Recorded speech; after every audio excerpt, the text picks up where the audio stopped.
This happened when I was around 7 or 8, and was my only experience with him.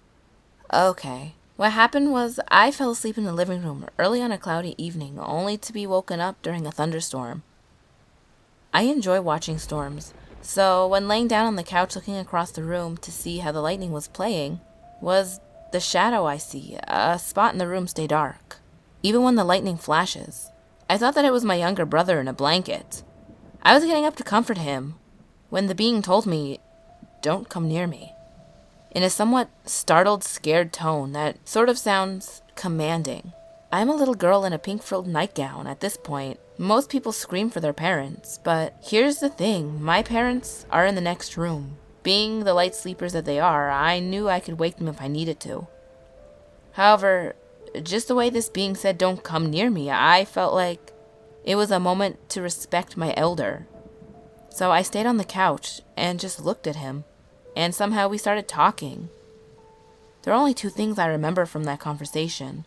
One was this being did not want me to share about was meeting him, and about him stating that I'm not going to stick to the religion after my grandparents pass away.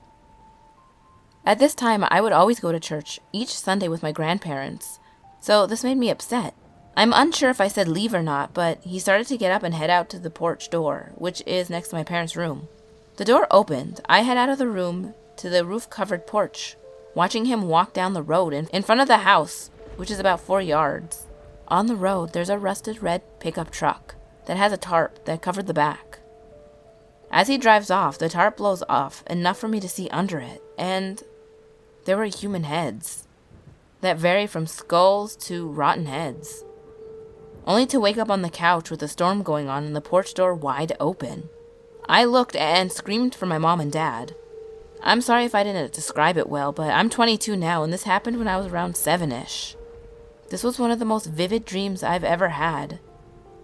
And after my grandparents passed away, I didn't really have much of an incentive to go.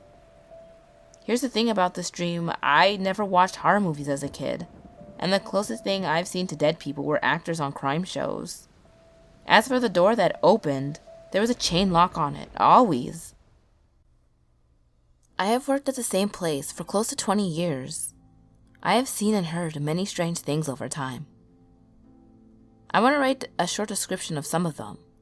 One that happens the most often is the little boy that's seen around the home from time to time by both residents and staff. When one or more of our residents is in their last stage of life, the little boy shows up.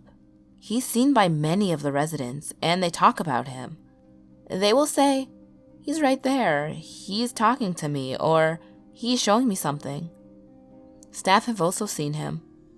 I caught only a fleeting glimpse of him last summer, just before July 4th. He's small with light skin, but not pale. He's a towhead and moves very fast. I've never seen his face, though some residents have. A few of them say he has black eyes. Most residents say he's friendly and a cute little boy. He's been showing up for years, at least all the years I've worked there. Seen less often is this little girl. Residents say she has red hair. When she is seen, she's always either sitting on the floor playing with something or picking something up from the floor. Fewer residents and staff have seen the girl than the boy. I've never even seen the girl. One odd thing about the little girl, a great aunt, by marriage, spent her last days as a resident. She was never known for telling tales or stories. In fact, she always kept to herself. One day she told several CNAs, a nurse, and myself, "See the little girl playing on the floor?" In her last days, she hardly answered simple staff questions, let alone ask them. The yellow mist seen most often by those on the midnight shift. Just a formless mist that would float near the ceiling along the halls. I did see the mist one day in the lobby. It was gone so fast, but several fellow employees also saw it. They asked, "Did you see it?" I said yes. We just stood there watching for a short time. When it did not return, we went back to work. One of the strangest things. In about 1996, we had a resident who had outlived her entire family. She and her husband never had any children.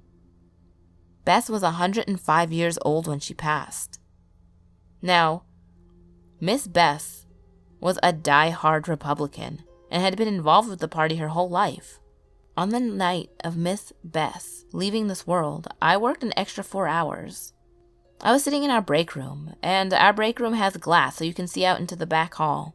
It was about 8:30 p.m. The area of the home the break room is in has offices, rehab, a beauty shop, laundry, and activity room back there, but no resident rooms. Visitors don't come that late in the evening, as most residents are in bed around that time. I saw movement and looked out the door. I saw a figure that looked like former President Nixon walk by the door, wave, and went down the hall towards Miss Bess's room. My first thought was, a member of her party's come to escort her home. My second thought was, girl, you're crazy. Getting back from break, finding out Miss Bess had passed while I was on break, makes me wonder, maybe I'm not crazy after all. This happened August 11th, 2009, at about 7:15-ish. My friend Jessica and I went to Bachelor's Grove for about the 100th time. We love going there and taking pictures to see if we can get anything paranormal. We were standing by the famous Fulton family grave. I got an eerie feeling that there was someone or something there that was not human energy. It felt like there was someone watching our every move. After I felt that, we went to the pond area beyond the fence, where Al Capone dumped his victims' bodies. They say that when you go past the fence, bad things start to happen. When I went past the fence, my camera completely stopped working until I went back on the other side of the fence, by the Fulton grave. We decided to take a short walk towards the creek to see if we can get anything in action in the trees. After taking at least 10 pictures, we walked a little further down the path towards the creek when Jessica told me to take a picture between those 2 trees that were deep in the forest. After I took the picture, we saw black figures standing next to the tree. This figure looked like someone dressed in a black monk robe type thing hunched over. When you look closely, you can see an outline of a face. And you can see the figure's knees as if it were kneeling, or trying to focus on something. When we were looking in that direction, we didn't notice the figure until I pointed out a bright dot at the bottom of the camera. When we zoomed in on that, that's when we discovered the figure. We also captured a few pictures of orbs. I know this story may sound weird to you. About 2 years ago, I went on my 2nd year of church winter camp. We get there and settle into our cabin. Then the heat breaks. We had to repack everything and move into the cabin right next to the woods. It was really dark out and looked scary at the camp. Just so you know, the camp's name is Phantom Ranch. The name just scares and creeps me out. We were walking to night chapel.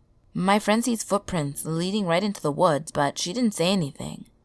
We got back to the chapel. She noticed that the footprints were gone. She still didn't say anything. That night when we went to bed, I heard something knocking on the window. Then I heard what sounded like someone hammering on the side of the cabin. And just so you know, it was at least 1 a.m. So I don't think it could have been the boys trying to scare us. The boys' cabin was up a huge hill, and they were probably still sleeping. Then all of a sudden, I heard the door open and close. I look over to the door and see nothing. I was totally freaked out now. I knew it couldn't have been the boys because I would have seen them outside when the door opened. I thought it opened. It didn't. I just heard the noise. At this point, I didn't know if I was the only one hearing the noise or if other people were too. I finally fell asleep. When I woke up, my friend that saw the footprints asked me if I heard anything last night. I said that I did, and she told me that she saw footprints last night. And when we came back from chapel, they were gone. And the weird thing is, it didn't snow that night at all. The next night, the same thing happened. The next year, the boys had that cabin. We asked them if they heard anything like knocking on the windows or doors opening. They said they had. So if you think you know what might be happening in that cabin, please tell me. And I want to tell you, I don't go to that camp anymore. I got this great job working at a hospital. I really get to do something I enjoy. Taking care of others had always been my passion.